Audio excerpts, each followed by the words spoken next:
Salam alaikum. Je vais consacrer cette nouvelle vidéo à la correction des contrôles hors classe numéro 1, semestre 1, destiné aux élèves deuxième année, collège, parcours international. Commençons tout d'abord par la lecture de l'exercice 1. Le document ci-contre montre la situation probable des continents du globe terrestre lors des temps géologiques anciens, selon une théorie scientifique. Question 1. De quelle théorie s'agit-il? Réponse. Il s'agit de la théorie de la dérive des continents. Question 2. Décrire la situation du continent sur la carte. Donc la situation, comme vous voyez, des continents sur la carte, les continents sont regroupés sous forme d'un seul bloc qui s'appelle l'apogée. La question numéro 3. La situation du continent actuellement est-elle identique à celle représentée sur la carte? La situation du continent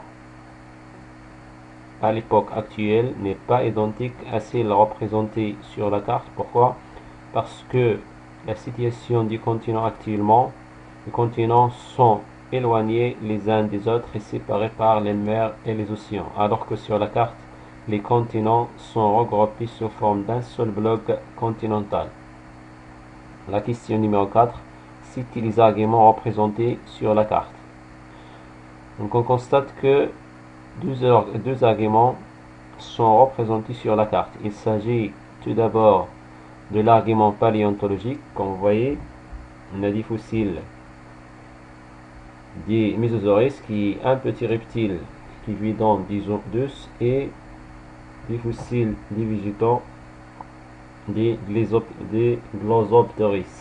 Donc l'argument paléontologique et l'argument morphologique. Vous voyez aussi, comme vous voyez aussi sur la carte, on a des lignes côtières qui représentent une complémentarité entre eux. Donc deux arguments sont présentés sur la carte. Il s'agit de l'argument paléontologique et l'argument morphologique.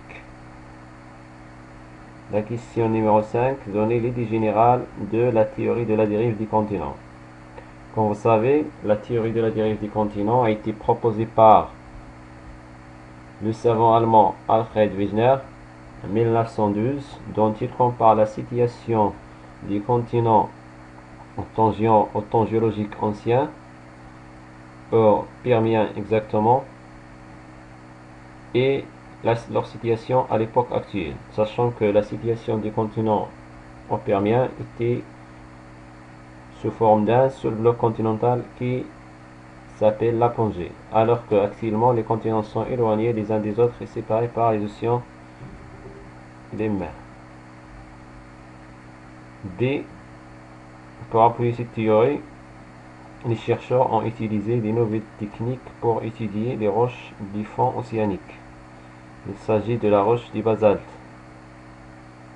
Le document 1 représente l'âge des basaltes du fond de l'océan Pacifique en fonction de la distance de la dorsale médio-océanique.